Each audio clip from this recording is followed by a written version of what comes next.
Hello everyone, let us know about the auditory seeking. It's a child who craves extra input from the environment to feel them regulated, increased alertness and concentration. So they can seek even the sounds from the toys, refrigerators, fans, AC like that.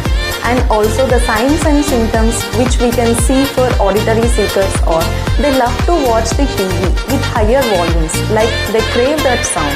And the second symptom is they will throw the toys in the ground and not to get your attention, but they crave for that sound. And the third thing is they won't respond when you call them because they had the issue of under responsive auditory system.